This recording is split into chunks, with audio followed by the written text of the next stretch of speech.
Muito boa tarde para você que acompanha a programação da TV Alesse. Está no ar, ao vivo, o Além da Pauta, um programa que discute temas relevantes para a sociedade de forma mais aprofundada. E esta semana nós estamos tratando sobre o uso da cannabis. Ontem conversamos com o deputado federal Fábio Mitidieri, que é autor do projeto de lei desde 2015, que trata da regulamentação desse tratamento para a população que precisa, cerca de 6 milhões de pessoas aqui no Brasil. E também falamos com o Dr. Maurício Lobo, que é advogado e que tem focado nessa causa por entender a importância, sobretudo para as pessoas que necessitam de terapia medicinal com o uso da cannabis. Hoje a gente continua o programa conversando com uma médica que tem trabalhado essa temática, tem trabalhado com seus pacientes o uso da terapia com cannabis e que tem tido resultados assim, muito relevantes. Nós estamos aqui ao vivo com a doutora Mirene Moraes. Deixa eu só colar aqui, que a doutora Doutora Mirene Moraes é especialista, é médica, especialista em dor, também trabalha não só com a cannabis, mas também com a acupuntura.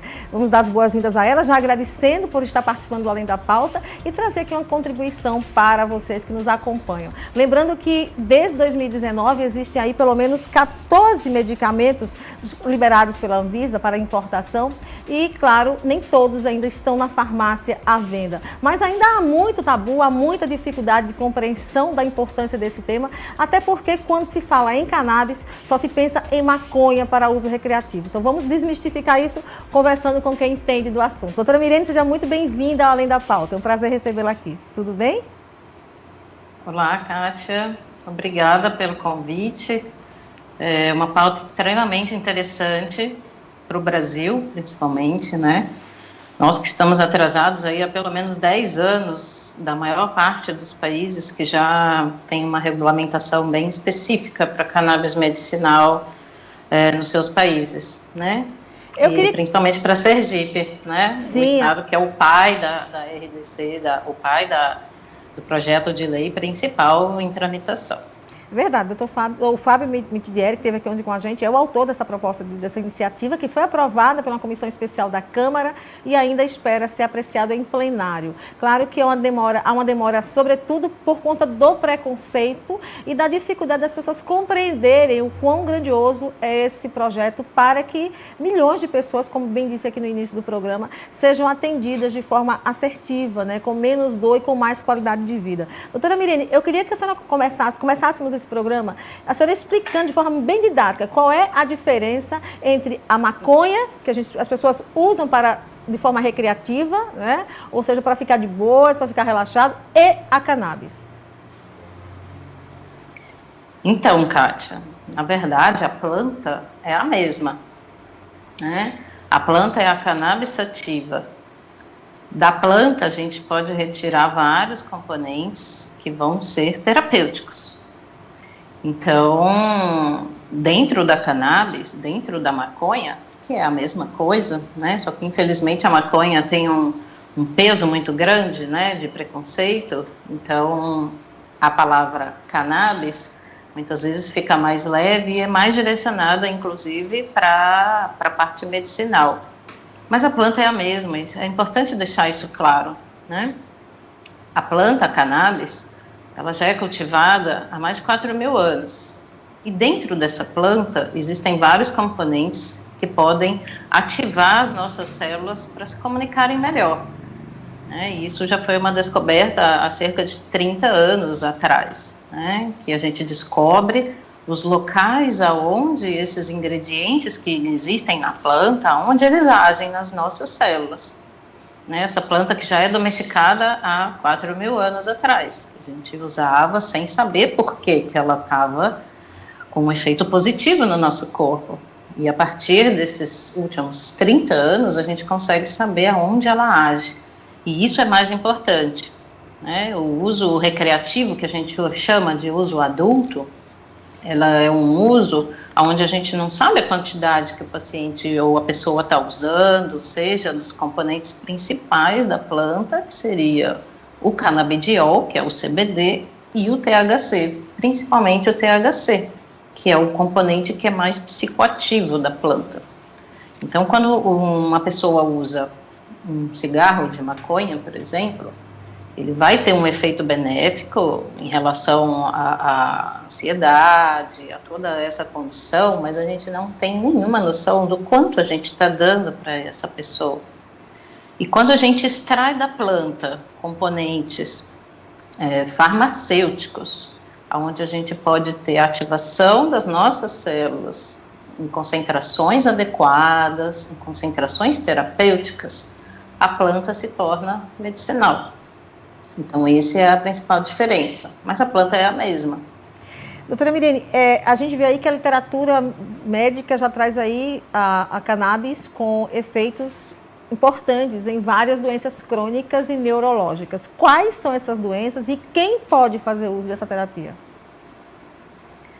A medicina já vem descobrindo vários potenciais terapêuticos, né? Tanto do CBD quanto do THC, e não só desses dois, como de vários fitocannabinoides que na planta eles se apresentam, né? A gente tem mais de 100 fitocannabinoides.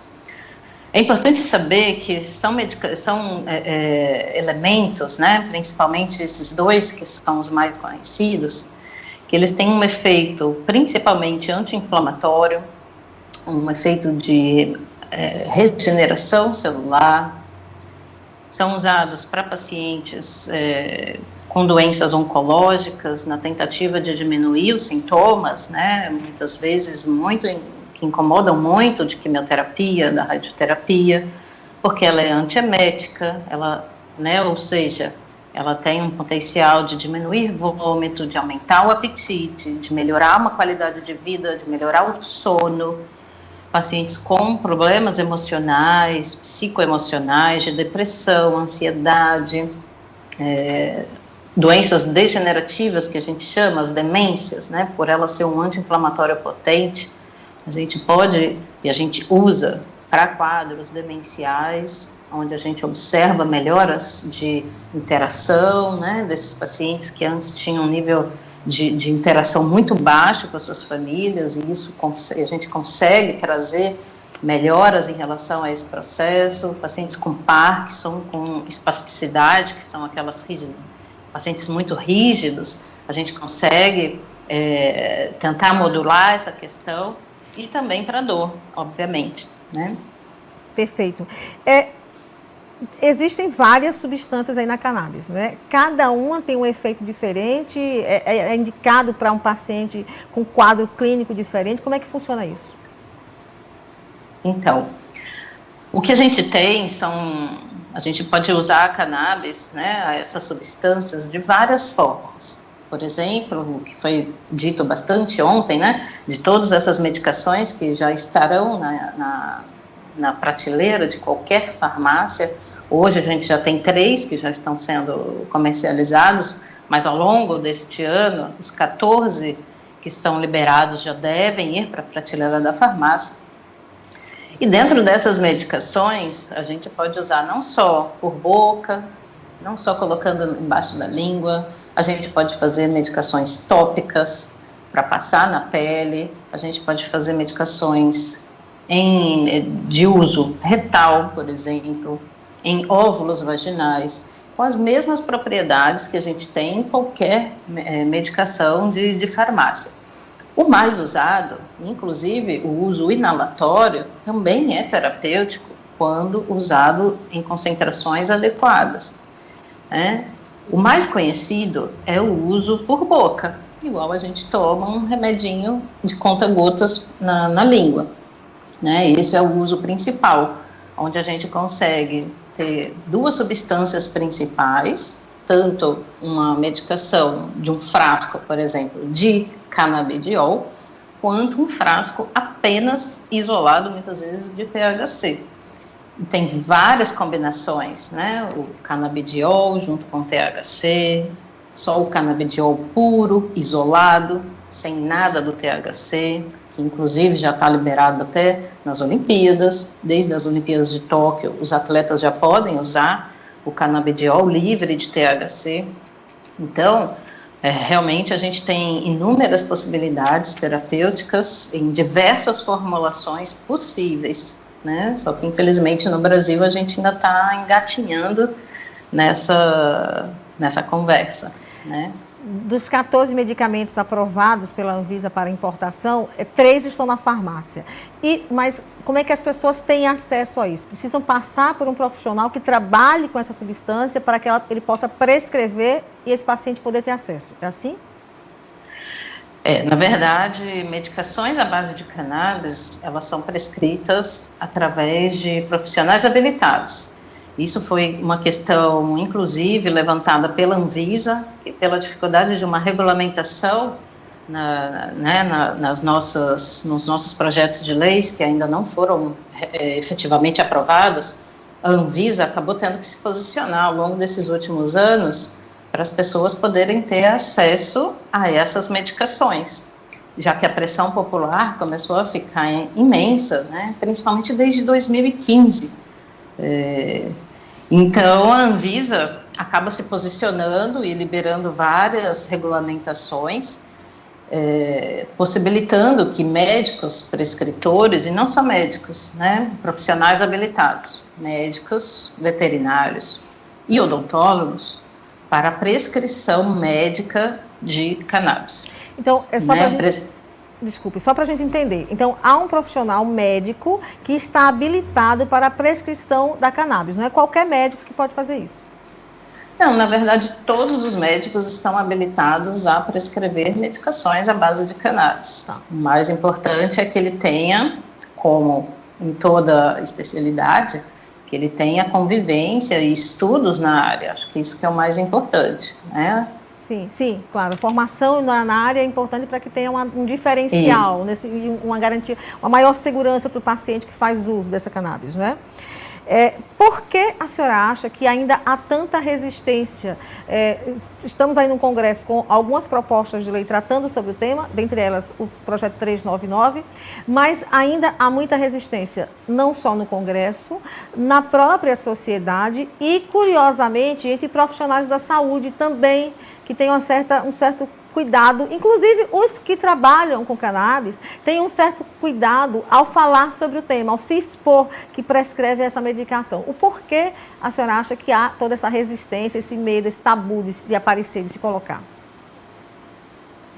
Eu acho que o preconceito gerado pela planta desde o século passado gera uma aversão às grandes possibilidades terapêuticas que a gente tem.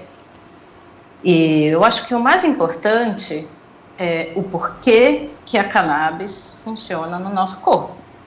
Então, a partir do momento que estudos acontecem e que você tem uma ligação, da onde a planta pode agir com seus elementos no nosso corpo, que foi um divisor de águas na questão da cannabis medicinal. Então, o que Maurício Lobo ontem comentou sobre um sistema muito importante no nosso organismo, que é o sistema endocannabinoide, ele é um divisor de águas, né, no entendimento da onde a gente pode ativar também o nosso corpo. Então, esse é um sistema que foi descoberto em cerca de 1970 por um colega de Israel, né, Rafael Mishulam. Essa pessoa conseguiu descobrir um sistema que antes a gente não tinha noção que ele existia no nosso corpo. E é um sistema extremamente delicado que se comunica com todas as interações celulares, com os nossos hormônios.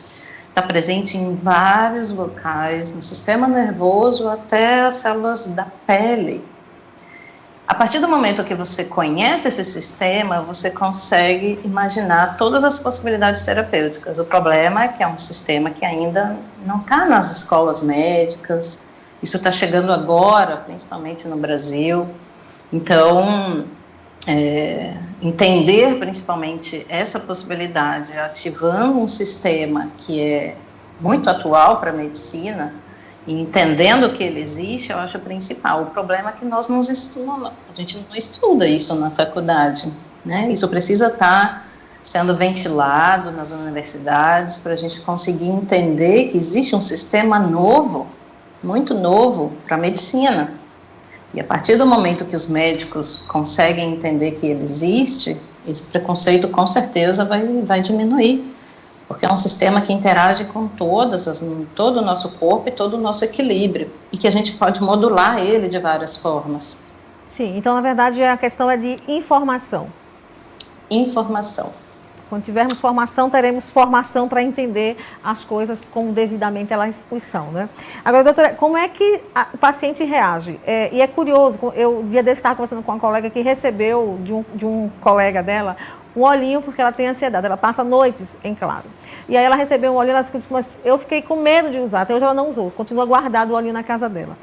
Como é que os pacientes reagem quando a senhora medica? Há um temor de que fiquem viciados, de que tenham alguma reação adversa que não consigam controlar? Como é que funciona isso? Eu acho que os pacientes eles já vêm com uma necessidade muito grande de ajuda, primeiramente, porque habitualmente pacientes que vêm para a cannabis num país onde não se conversa sobre essas coisas são pacientes já extremamente debilitados, com patologias extremamente debilitantes na qualidade de vida, né? Principalmente no que concerne ali a dor, ao sono, ao equilíbrio emocional. Então já vem pacientes usando 5, 6, 7 tipos de medicações diferentes que a farmácia não conseguiu resolver. Então são pacientes já muito fragilizados, que infelizmente não tiveram a oportunidade de usar a medicina canábica antes. Então eu vejo os pacientes com uma vontade muito grande de que dê certo, e mesmo pacientes que a gente consegue incorporar a terapia mais precocemente, a gente observa resultados muito positivos, diminuição de doses de medicações, principalmente os derivados de morfina e medicações de tarja preta, por exemplo, para dormir, para controle de agitação do paciente idoso. E são medicações, a cannabis, a gente usa medicações doses muito baixas. Cada um tem um sistema endocannabinoide que vai ter uma determinada dose. Então não é igual o remédio da farmácia, que a gente compra uma pílula de 10 miligramas e aquela é a dose de todo mundo, 1 ou 2 vezes por dia. A medicação de cannabis não é isso, por isso que é necessário que tenha um acompanhamento médico, ou de alguém que seja habilitado na prescrição, por exemplo, os veterinários que já usam a cannabis há muito mais tempo, inclusive, do que nós, médicos. Então, que essas medicações sejam prescritas e tem que ter um acompanhamento muito de perto, principalmente dentro dos 2, 3 primeiros meses que esse paciente está usando, porque a gente começa a dosinha baixa para todo mundo, e ela vai sendo aumentada semana a semana até chegar na dose daquele paciente. Isso que é o mais importante, que é uma medicina extremamente personalizada. Então, em sendo prescrita por um profissional devidamente habilitado, não há o que temer? De jeito nenhum, não tem nada a temer. Na verdade, a gente só vai ter benefícios de qualidade de vida, benefícios relacionados à diminuição de uso de drogas, outras que o paciente já fazia uso, melhor interação social, principalmente nos pacientes com quadros demenciais, pessoas que são autistas, crianças inclusive autistas, que têm grande dificuldade de concentração, automutilação, por vários processos, de dificuldades de comportamento. Você ter uma criança que melhora uma condição desse tipo e tem um convívio familiar melhor é impagável, Você ter uma criança com crises convulsivas refratárias e começa a melhorar com a cannabis e diminuir doses de outras medicações é uma luta, que a família teve a vida toda, e isso a gente consegue devagarzinho ir incorporando na vida desses pacientes com as melhoras, que eles vão tendo. E é importante, Kátia, frisar, igual foi dito ontem, que a gente tem várias maneiras de obter medicações prescritas por médicos à base de cannabis. Então, essas medicações que a gente cita da farmácia, foi que a Anvisa tem se posicionado e tem liberado essas medicações. Mas existem outras formas da gente conseguir medicações à base de cannabis né, seja elas de empresas importadas, que já têm um know-how muito grande ao longo de décadas, né, de extração desses compostos. Hoje a Anvisa libera automaticamente qualquer das empresas, né, que ela coloca no rol, que são quase 200 empresas, porque você pode prescrever e liberar essas medicações, sejam elas do Canadá, de Israel, do Uruguai ou dos Estados Unidos. Mas nós temos, e isso é muito importante frisar, os produtos nacionais. Nós temos as associações que prestam um serviço maravilhoso à população. Desde 2015, né, elas vêm se organizando para ter um produto nacional, né, com uma qualidade e um preço mais acessível. Inclusive, é bem importante, fica aqui a dica, né, para todo mundo que estiver ouvindo, tem um filme que chama Ilegal, está no YouTube também. Eu assisti, ele mostra, maravilhoso, muito bom. Eu acho que todo mundo tem que assistir esse filme, porque ele mostra o início da conversa sobre a cannabis medicinal no Brasil, desde 2015, quando uma mãe tinha uma criança com mais de 100 convulsões ali por dia, que ela luta pela possibilidade de importação do canabidiol dos Estados Unidos. E ali começa toda a pressão popular para que isso daí aconteça, e inclusive a liberação, isso a posterior, da possibilidade do cultivo associativo no Brasil.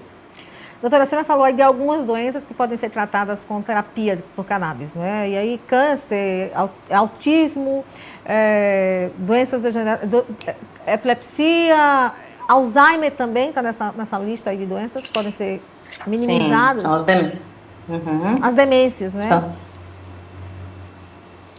As demências, processos de dor, né? Pacientes com dor, e, enfim, a gente usa muito para pacientes em cuidados paliativos, onde as opções terapêuticas hoje são bem complexas, também são muito caras.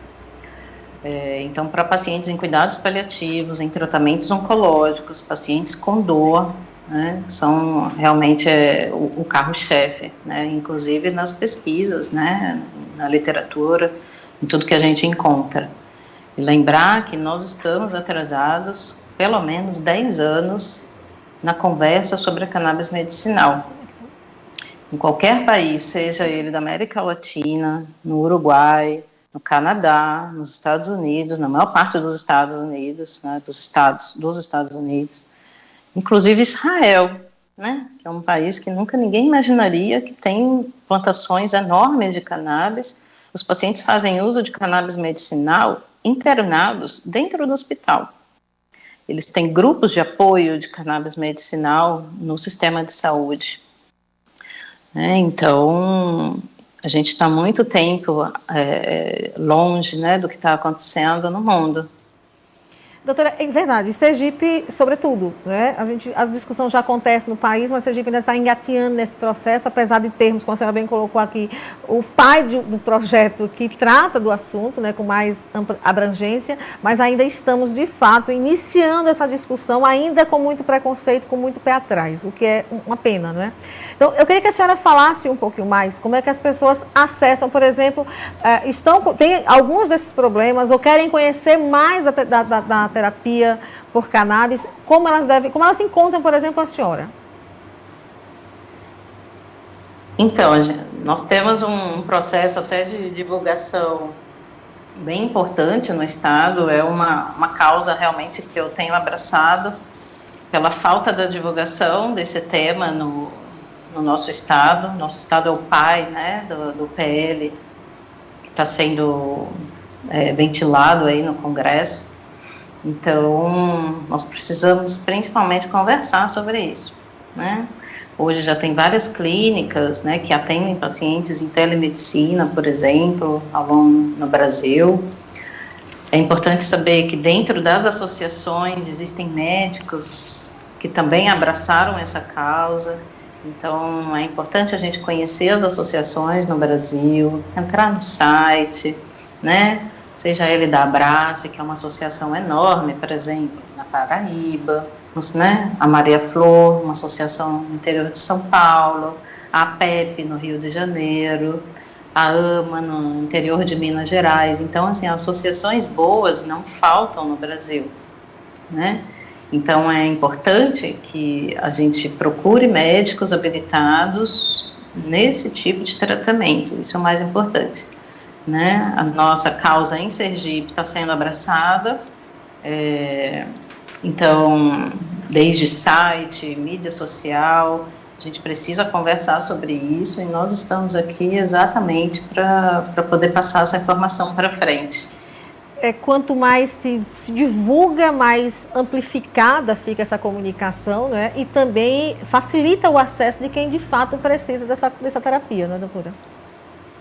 Principalmente porque quem realmente precisa, né, talvez não está nem sabendo que essa conversa está existindo. Sim. Muitas vezes as pessoas chegam a me perguntar, mas o que é cannabis?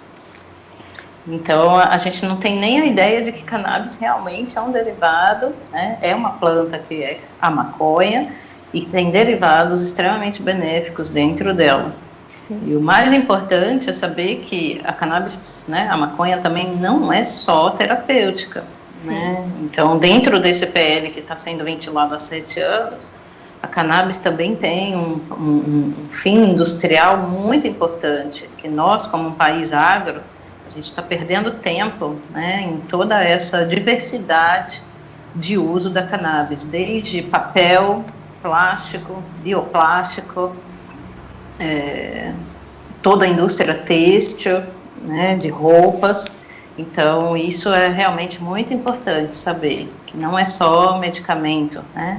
Dentro da cannabis, que é dita de cânhamo, né, que é a mesma coisa, é só uma espécie diferente. Sim. A gente tem uma possibilidade terapêutica imensa, né, não só medicinal, como também na indústria, que pode gerar muito emprego, muito recurso, e uma diversidade de usos quase infindável, né, que a gente obtém da planta. Doutora Mirene, estamos nos encaminhando para o final deste bloco, com a sua participação aqui, colocar o programa à sua disposição, mas aproveita, se despede de mim e dos telespectadores e internautas e também deixa aí os seus contatos, que as pessoas que tiverem interesse em conhecer um pouquinho mais a cannabis, fazer uma consulta com a senhora, como é que pode encontrá-la? Então, primeiramente, muito obrigada pelo espaço. Eu acho que essa semana foi extremamente proveitosa para Sergipe, né? Uma pauta dessa natureza, né? Na TV Alesi. Eu acho que inicia um novo ciclo, né? De possibilidades da gente poder conversar mesmo sobre o tratamento e poder chegar e fazer chegar essa informação. Então, vocês estão realmente de parabéns por ter aberto toda essa pauta, desde a parte econômica, né, da parte de legislação e agora com a parte médica, junto com o Pedro, o doutor Pedro, né, e a gente está à disposição, as mídias sociais estão aí, doutora Mirene Moraes, o meu Instagram, quem quiser seguir, lá a gente fala muito sobre a cannabis, tem muita informação, é um ponto realmente de divulgação sobre o tratamento e as suas possibilidades terapêuticas. Muito bem. Mais uma vez, agradecer por sua participação aqui e colocar o programa à sua disposição. Muito obrigada, doutora Mirene. Até mais. Obrigada, Cátia. Tá aí uma conversa muito importante. Eu preciso quebrar tabu, quebrar esse preconceito e entender que a cannabis é um tratamento terapêutico e que faz efeito, que tem resultados inúmeros aí já contabilizados, garantindo qualidade de vida, sobretudo aos que precisam de tratamento, que sofrem uma dor aí por câncer, por depressão, por uma série de problemas de ordem neurológica ou clínica. Então nós vamos a um breve intervalo e já voltamos conversando mais sobre esse assunto. Até já.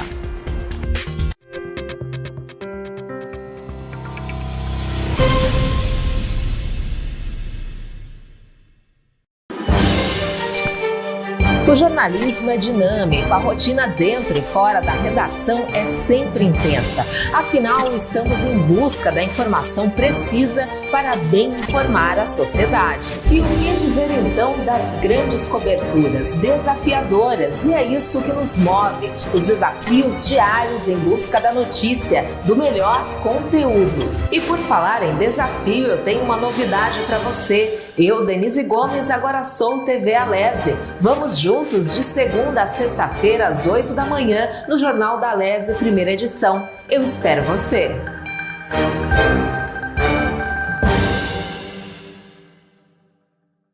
Você sabia que é possível pedir para votar em um local acessível? Com rampas, elevadores, banheiros adaptados, piso tátil. Eu vou te mostrar como fazer isso rapidinho e de qualquer aparelho.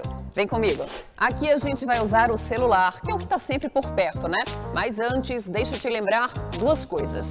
Primeira, o local de votação é a sala onde você vota, ou seja, a sessão eleitoral. Já a zona eleitoral é a escola toda. Segunda, você pode solicitar essa mudança até o dia 4 de maio. Combinado?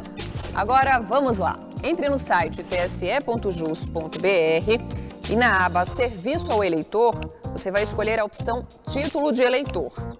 Depois, clique em Como transferir seu título. Depois, clique em Acesse a página do Título Net. E aí lá embaixo vai ter a opção Iniciar seu atendimento à distância.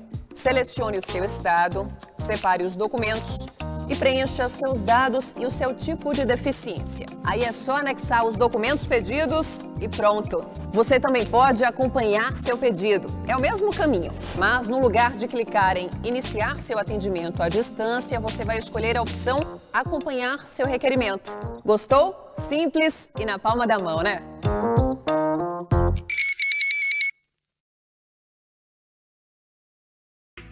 Nos hospitais e nas unidades de saúde, existem pessoas precisando de você. Doar sangue é uma prova de amor ao próximo. Procure o Hemose sem medo. Agende seu horário para evitar aglomeração e priorize seu atendimento. O governo de Sergipe tomou medidas para tornar a doação de sangue mais segura ainda, com total higienização dos ambientes. Se você é saudável, doe sangue. Salve vidas. Doe sangue regularmente. Secretaria de Estado da Saúde. Sergipe.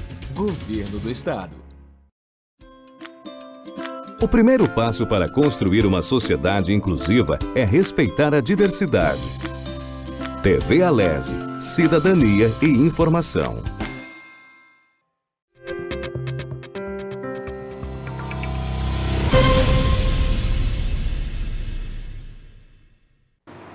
O Além da Pauta está de volta hoje, tratando ainda sobre o uso da cannabis, claro, hoje com especialistas falando sobre a medicação, como é que funciona a terapia, né, a quem tem acesso, como tratar uma série de doenças. Né? Aliás, temos mais de 6 milhões de brasileiros que fazem uso ou que precisam fazer uso dessa terapia que é tão importante para garantir qualidade de vida. A gente conversou com a doutora Mirene Moraes no primeiro bloco aqui de Sergipe e agora vamos conversar com o doutor Pedro Melo, que é médico especializado em neurociência pela Universidade Federal de Pernambuco, acupunturista especializado no tratamento da dor e mestrando em neurociência pelo Instituto do Cérebro da Universidade Federal do Rio Grande do Norte. Doutor Pedro, seja muito bem-vindo ao Além da Pauta. É um prazer recebê-lo aqui. Tudo bem? Tudo bem. Boa tarde, Kátia. Boa tarde a todas as pessoas que nos escutam e que vão ter acesso a esse conteúdo. Eu quero agradecer a oportunidade de estar tendo a chance de conversar sobre esse tema. Eu trabalho há 8 anos já prescrevendo e acompanhando pacientes que têm indicação e se beneficiam do tratamento com os canabinoides. Então, para mim é muito importante cada vez que a gente tem a oportunidade de estar divulgando informações verdadeiras, principalmente se tratando de uma casa parlamentar. Então, muito obrigado pelo convite, pela confiança. Doutor, já existe aí, já se conhece os efeitos da cannabis em tratamentos de dores, insônia, depressão, enfim, uma série de doenças, né, psicossomáticas, neurológicas, enfim.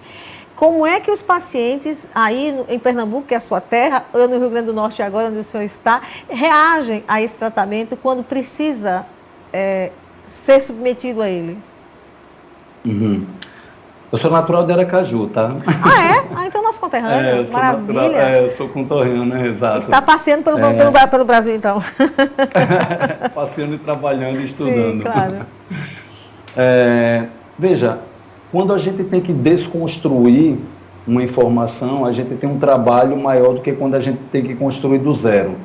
Durante muitos anos, a informação a respeito da cannabis, de maneira geral, ela é uma informação equivocada, é uma informação que ela vem pautada em interesses de grupos específicos, né? O proibicionismo da cannabis e de outras substâncias, ele é voltado, baseado numa política racista, de interesses de mercados, principalmente relacionado à Big Pharma, de transformar o tratamento do que era natural para sintéticos, e também do purantismo, né, evangelista, de acreditar que a maconha ela era uma erva danina, uma erva do diabo.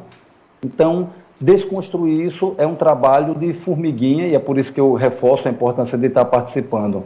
Quando a gente atende, hoje em dia é mais fácil, né, a aceitação, existe muita dúvida sobre o tratamento, e muitas pessoas confundem, né, sobre o que escutaram e o que é verdadeiro. Então, eu costumo dizer que existem desafios para que um paciente ele possa fazer um tratamento otimizado utilizando a cannabis. E um deles é o acesso a um profissional médico, levando em conta que são poucos os profissionais que estão se dedicando a estudar e prescrever, né, os canabinoides em diversos tratamentos, como também o acesso, né, ao produto derivado da planta ou a própria planta, para quem precisa fazer uso nessa forma, e também o tabu.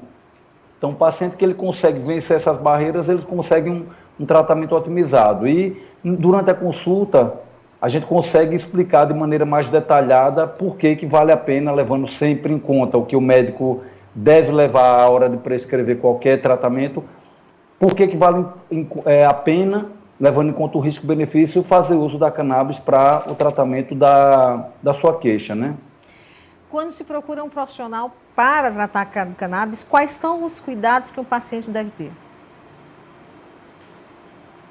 Bom, o profissional ele deve estar habilitado, né, para estar prescrevendo a cannabis em diversos tratamentos, porque existe um desconhecimento muito grande a respeito do tratamento com os canabinoides, inclusive dentro da categoria médica. E isso agravado ao fato de que, mesmo o sistema endocannabinoide que é presente no corpo, tendo sido descoberto há aproximadamente 30 anos, ainda assim a gente vê que as universidades, né, as cátedras de medicina não ensinam esse conteúdo para os futuros profissionais médicos.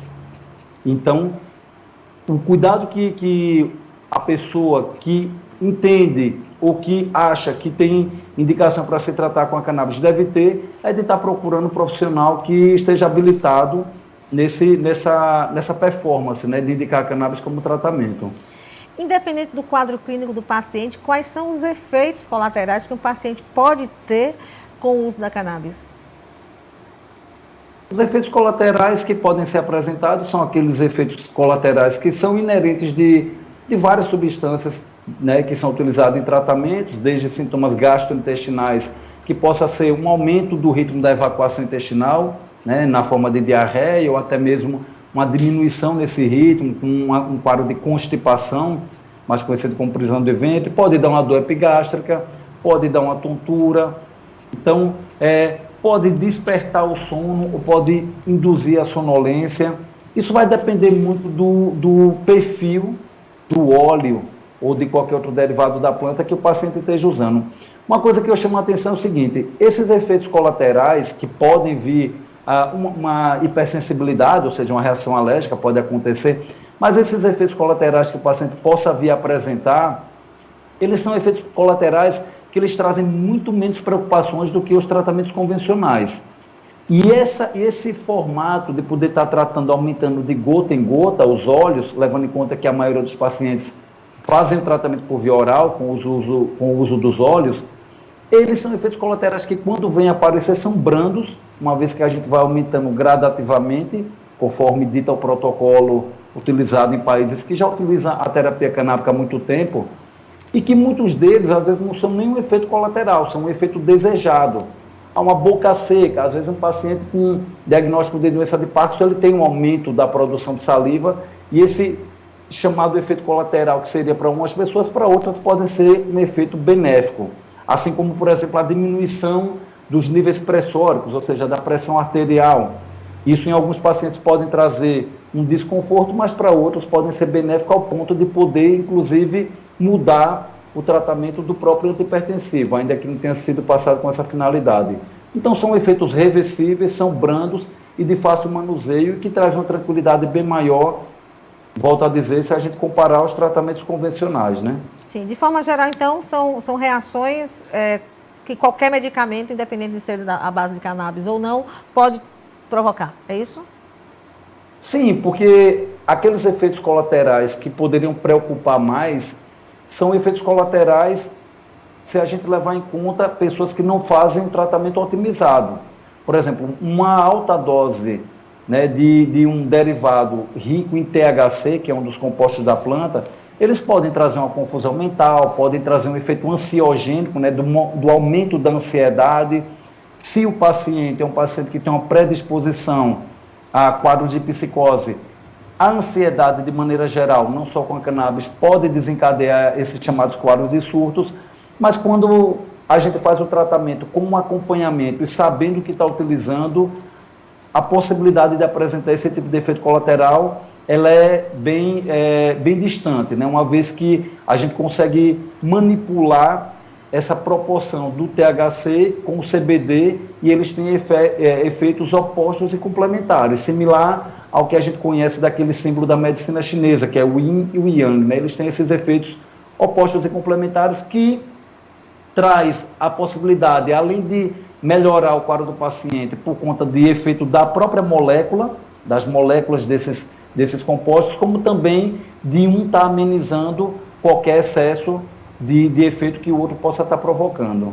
Existe contraindicação para crianças, por exemplo? Uhum. Eu costumo dizer que mais do que contraindicação, eu chamaria de cautela na prescrição. A gente sabe que os canabinoides, eles não devem ser, né, encorajados para uso em pessoas em desenvolvimento, seja na fase do feto, na fase da infanto-juvenil. Por quê? Antigamente se dizia que a maconha matava neurônios, né? Isso daí a gente já sabe que não é justamente o contrário.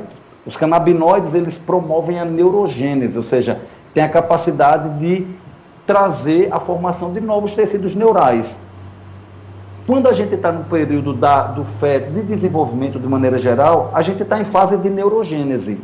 Incrementar, adicionar mais neurogênese, pode também incrementar alguns sintomas que são inerentes, por exemplo, do período da adolescência, como a síndrome amotivacional. Então, pessoas que estão em fase de desenvolvimento no cérebro, que não tem uma indicação formal dada por um profissional que avaliou, deve ser desencorajado o uso de canabinoides. Agora, a faixa etária que a gente utiliza para tratar pessoas com a cannabis, ela vai desde o primeiro ano de vida até pessoas centenárias. Se a gente levar em conta diagnósticos como epilepsia, alguns diagnósticos que trazem um comprometimento no comportamento, como o transtorno do espectro do autismo, ou até mesmo de sintomas relacionados ao humor, ansiedade ou quadro depressivo, avaliando o risco-benefício, a gente vai entender que mesmo estando nessa faixa etária, essas pessoas vão ter indicação. O mesmo acontece com pessoas que têm predisposição à psicose.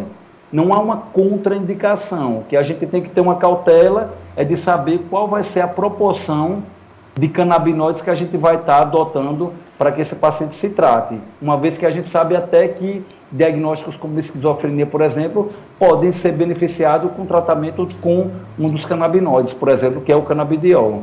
Doutor Pedro, há uma discussão aí grande em torno da possibilidade do Sistema Único de Saúde atender esses pacientes, né, pela terapia à base de cannabis. Os planos de saúde, de forma geral, eles atendem a esses pacientes? Ou ainda é uma briga para ser administrada? Não, existe uma luta ainda, né? As pessoas que ganham o direito para que os planos de saúde forneçam tratamento, muitas delas têm que fazer através da justiça, né, acionando a justiça, e essa luta para que esse tratamento esteja no SUS, ela é uma luta de todas as pessoas, né? Sim.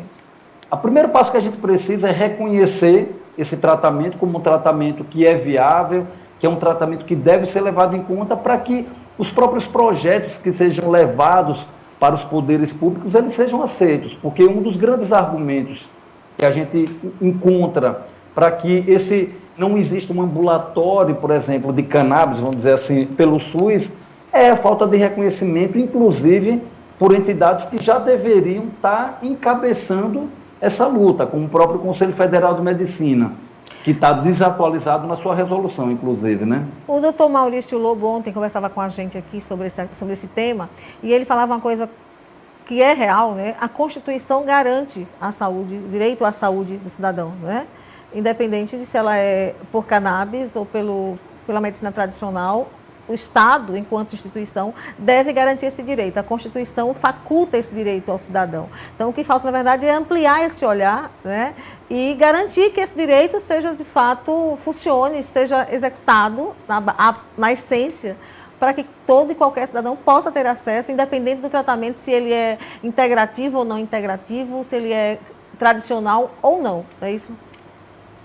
Você falou uma frase interessante aí, né, que eu acho que é o grande ponto da discussão, para que todo cidadão e cidadã tenham acesso. Eu acho que quando a gente está discutindo sobre o uso terapêutico da cannabis, a gente está falando de o direito do pobre ter acesso ao tratamento. É disso que a gente está falando. É importante que isso fique bem claro para a população. Sim. A gente não está aqui discutindo quem é a favor, quem é contra, se vai regulamentar a cannabis ou não. Isso daí já está regulamentado, né? Há quase 5 anos, a gente já teve o direito, né, de medicamento à base de canabinoides, incluindo o CBD e o THC, de estar sendo vendido na farmácia no Brasil, sendo que é um alto custo, acima de R$2.000. Então, a gente não está discutindo se os canabinoides eles são uma opção terapêutica, isso daí já está superado. A gente está discutindo se a gente vai deixar a pessoa com menos recurso ter acesso ao tratamento. Sim. Porque, né, então, trazer esse debate de que os canabinoides eles devem ser vistos pelo poder público e regulamentado é trazer o debate de que se o pobre tem direito a tratar a sua saúde, né? Então, assim, não é nem sequer, a gente já superou aquela coisa de ser a favor e contra, porque até quem é contra teria que estar brigando, então, com a regulamentação, o registro que foi dado a um medicamento importado. A gente está discutindo se o pobre deve ter acesso ou não a um tratamento da sua saúde. E outra coisa, né? Quem é o Estado para dizer o que a pessoa deve colocar para dentro do corpo, uma vez que essa pessoa refere que há um alívio maior com aquela substância do que com a outra, respaldada por uma prescrição médica? Sim. Isso é que deve ser respondido, né? E o senhor traz uma questão muito interessante, que é o acesso às pessoas menos favorecidas financeiramente, né? Porque, e quando se fala em cannabis, a gente sabe que o tratamento ainda é caro por conta da dificuldade de acesso a essa medicação, né? Então, acaba quem tem acesso a ela são pessoas que estão financeiramente melhor posicionadas. E que, de fato, o Estado, enquanto instituição, o país, garantindo que preceitua a Constituição, deve ampliar isso para todo cidadão, independente de classe social, de credo ou raça, não é? Agora, exatamente. Eu queria que o senhor falasse para a gente qual é a diferença entre o uso da cannabis isolada e o composto com outras substâncias. Pronto, agora você trouxe o ponto-chave da discussão, inclusive do meio político. Sim. Né? Pra gente, o debate da regulamentação da cannabis, ele passa por esse divisor de águas. E é muito fácil de a gente compreender, né?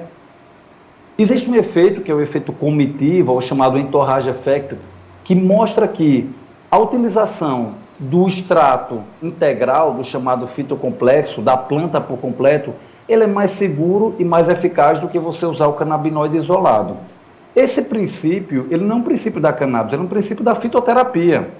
Você pegar os trabalhos de plantas medicinais, você vai ver que aqueles efeitos que são atribuídos benéficos de algum composto de uma planta, quando ele é utilizado no conjunto da planta, ele é mais seguro e eficaz. E essa compreensão, ela fica fácil quando a gente entende da seguinte forma. Veja, para a gente dizer que um composto ele é mais seguro e mais eficaz, a gente tem que falar sobre tolerância. Tolerância é aquele fenômeno onde a pessoa tem que usar uma dose cada vez maior para alcançar o efeito da dose anterior. Se a pessoa usa um composto isolado, é mais fácil do corpo se acostumar a um composto do que aos quase 1.500 que estão na planta. E é por isso que esse efeito de tolerância ele é mais visto em quem usa o composto isolado. Por isso que as doses utilizando canabinoides isolados, elas são maiores. Elas são maiores e tudo que você sobe a dose, ele é menos seguro. Tudo que a gente usa uma dose maior, ele é menos seguro e mostra que é menos eficaz, senão você não precisaria estar subindo. Então, essa é uma explicação lógica que mostra que o fitocomplexo, ele é mais seguro, mais eficaz do que você usar um canabinoide isolado, né? E Sim. sem falar da burocracia e do valor também, né? Sim, perfeito. Como é que o senhor avalia o posicionamento do Conselho Federal de Medicina e da própria Associação Brasileira de Psiquiatria, que se posicionaram contra o uso da cannabis, da terapia? Irresponsável. E eu falo sem impulsividade, né? Eu falo trazendo o sentido estrito da palavra, né? Porque, assim, primeiro que a resolução do Conselho Federal de Medicina, a resolução 2113/2014, lá do ano de 2014, ela só poderia durar até 2 anos, ela deveria ser revista. Então, o Conselho Federal de Medicina ele já está atrasado na sua resolução. E essa resolução, ela é uma resolução que ela não atende a critérios científicos, porque ela restringe que somente neurologistas clínicos, neurocirurgião e psiquiatra prescrevam canabidiol isolado somente para epilepsia.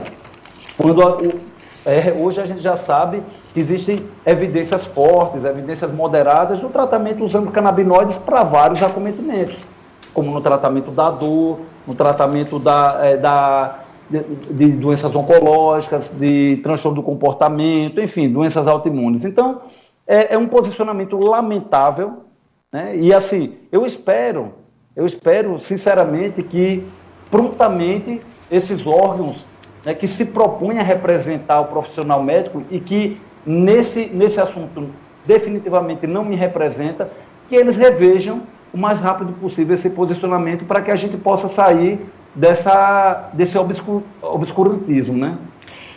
Esse posicionamento de ambos os órgãos é um posicionamento que caracteriza aí o preconceito em relação ao assunto ou é uma discussão de ordem política? As duas coisas, né?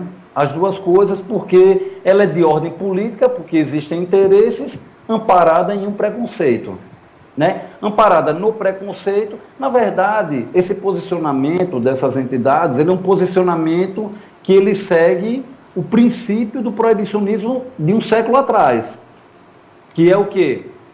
O movimento que existe há um século atrás, como eu falei, de passar o tratamento do que é natural para o sintético, que isso atende a interesses de Big Pharma, evidentemente, como também baseado no próprio preconceito. Então, esse posicionamento dessas entidades é um posicionamento político, de caráter político, e que tem a ver, evidentemente, com essa limitação baseada no preconceito e de interesses econômicos também, né? Eu falava com a doutora Mirene sobre a postura, às vezes, um tanto quanto retraída, até mesmo de profissionais da medicina, especializados ou não especializados no uso da cannabis, mas que que prescrevem de aparecerem, né? Oi, você está me ouvindo? O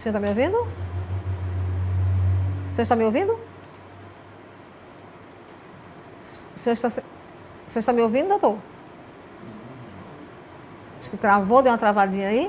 Doutor Pedro, estamos falando com o doutor Pedro Melo sobre o uso da cannabis, né? E aí essa discussão em torno da importância dessa terapia à base do canabinoide para que a população tenha mais qualidade de vida. E ele já voltou, não, né? Tenha mais qualidade de vida, considerando que esse é um tratamento ainda um tanto restrito, sobretudo pelo preconceito, pela dificuldade de regulamentação e também diga-se de passagem, pelo não cumprimento do que preceitua a nossa Constituição brasileira, né, que é garantia de saúde para todos, né? Infelizmente, essa é uma realidade e acaba dificultando. Doutor Pedro, o senhor me ouve? Oi. Voltamos. Eu estava falando com o senhor, perguntando como é que o senhor vê. Existem muitos profissionais médicos que prescrevem a cannabis, mas eles têm um certo receio de aparecerem como sendo os responsáveis por aquelas receitas, né? Esse medo se deve a quê? A puro preconceito, ao medo de ser julgado perante a sociedade? Como é que funciona isso na cabeça do senhor? Bom, aí é uma mescla, né, de razões pela qual os profissionais eles são receosos. Primeiramente, pelas informações que foram passadas para toda a sociedade, o médico ele não está livre disso, então o preconceito ele vai sobrecair sobre essa preocupação adicional em estar indicando o tratamento dos canabinoides. E tem também a questão do desconhecimento, né, sobre a própria forma de estar conduzindo o paciente nesse tratamento. E, por último, e não menos importante, o medo da retaliação por parte da entidade de classe, que é o Conselho Federal de Medicina, que continua se posicionando de forma retrógrada. Né? Sim. Doutor Pedro, uma pergunta assim que acho que todo mundo quer saber. Tem gente que acha assim, não, eu vou fazer um tratamento à base de cannabis e eu posso plantar minha cannabis em casa. Como é que funciona isso? Qual é a recomendação que o senhor tem a respeito desse assunto? Quando a pessoa passa por uma avaliação, a gente explica que existem 3 formas da pessoa acessar o remédio, né, acessar o tratamento. Algumas pessoas optam por comprar em farmácias ou importar, que é uma minoria devido ao alto custo e também a essa limitação de ser o canabinoide isolado, né, o acesso ao canabinoide isolado. Algumas pessoas recorrem ao acesso através das associações de pacientes de cannabis, que bravamente vem cumprindo o papel que o Estado deveria estar fazendo, que é de garantir o acesso a esses pacientes, e outras pessoas recorrem à justiça para terem direito ao salvo-conduto, direito ao cultivo, que esse, na verdade, é o ideal. É o ideal porque isso garante ao paciente uma autonomia, desde que seja um paciente que ele reúna as condições para que ele possa ter uma produção adequada, seguindo normas de boas práticas de produção e procedimento operacional padrão na extração. A busca pelo direito ao autocultivo, ela deve ser encorajada para que os pacientes tenham cada vez mais autonomia e o direito ao tratamento da sua saúde, né? Sim, mas esse cultivo, como o senhor bem colocou, deve ser feito de forma adequada para que não haja prejuízo dessa cannabis no uso terapêutico, é isso? Exatamente, é por isso que a gente fala que deve seguir o que a gente chama de normas de boas práticas de produção e procedimento operacional padrão. Uma coisa importante para destacar é o seguinte, que inclusive é pauta do projeto de lei que está sendo debatido, né, o projeto de lei 399, na Câmara dos Deputados, que é o fato de a gente não exigir os mesmos controles para uma indústria que para uma associação ou para um autocultivo. Ou seja, o que a gente está dizendo? Existe aquela produção para um medicamento, e que aí vai ter que atender aos requisitos da produção do medicamento, mas a cannabis ela já é usada milenarmente. E a gente sabe que se minimamente um indivíduo ou um coletivo, como as associações, conseguirem cumprir não essas regras de uma indústria, mas aquelas que são adotadas para a produção de derivados na farmácia viva, isso já estaria contemplado. Então, o que a gente deve estar atento é que qualquer regulamentação que venha a ser adotada pelo Brasil, que ela não exija ao indivíduo, ao coletivo, os mesmos requisitos que exige a indústria. Basta exigir aquilo que é exigido no padrão da farmácia viva, né? Doutor Pedro, chegamos ao fim ao fim do programa mesmo. Colocar aqui o programa à sua disposição, agradecendo por sua disponibilidade em nos atender a nossa produção através do Daniel. E aproveita, deixa aqui a sua despedida a mim e aos telespectadores internautas. E aproveita, deixa aquela mensagenzinha aí de encorajamento para que as pessoas que precisam fazer uso, que sofrem de alguma anomalia, seja ela crônica ou seja ela neurológica, ela possa procurar um profissional habilitado para fazer uso da cannabis, se assim o desejar. Bom, agradecer mais uma vez, né, como eu falei, a oportunidade de estar trazendo essas informações a um número maior de pessoas. Dizer que já foi mais difícil o tratamento com a cannabis. Hoje em dia, a gente sabe que depende de interesses políticos. A política ela é uma correlação de força. E a força que cada um deve depositar nessa causa é aquela força que a gente se move pelo amor que tem pelas pessoas que estão em sofrimento. Todo mundo tem alguém na família, alguém próximo, que sofre com algum sintoma, seja ele de ordem de saúde mental ou de saúde física. Então, não deixar que interesses outros sejam superior ao amor que a gente deve ter e o direito da gente tratar a própria saúde. Atualmente, eu estou como diretor executivo do Instituto Alain da Vida, que tem um curso pela editora Manoli para profissionais médicos. Então, aquele profissional médico que queira se aprofundar, aprofundar os conhecimentos a respeito desse tema, tem essa opção. Estou como coordenador do curso de pós-graduação da Uniler, da Universidade Uniler de Cannabis Medicinal, de prescrição e acompanhamento. E no meu canal também, eu sempre estou tentando levar o máximo de informação. Então, eu quero agradecer a esse grupo que trabalha comigo, do Instituto Alain da Vida, quero agradecer a vocês que estão com essa abertura e dizer que eu estou muito feliz que Sergipe está aí despertando para um tema de total interesse e que prontamente o Poder Judiciário, Executivo, Legislativo, juntamente com as universidades, vão estar desenvolvendo vários projetos e é isso que eu espero. Muito bem, muito obrigada mais uma vez. Fim de programa. Perdeu Além da Pauta ao vivo? Não esqueça, não se preocupe que está aí tudo nas redes sociais. Estamos no Instagram, Facebook, Twitter e no YouTube. Agora com QR Code é só direcionar a câmera do seu celular e vai direto para a programação. Então não esqueçam, Além da Pauta volta terça-feira, se Deus quiser, com mais um programa inédito e com um assunto que interessa muito a você. TV Alesi é Cidadania e Informação. Eu fico por aqui. Até semana que vem. Bom feriado e bom final de semana. Tchau, tchau.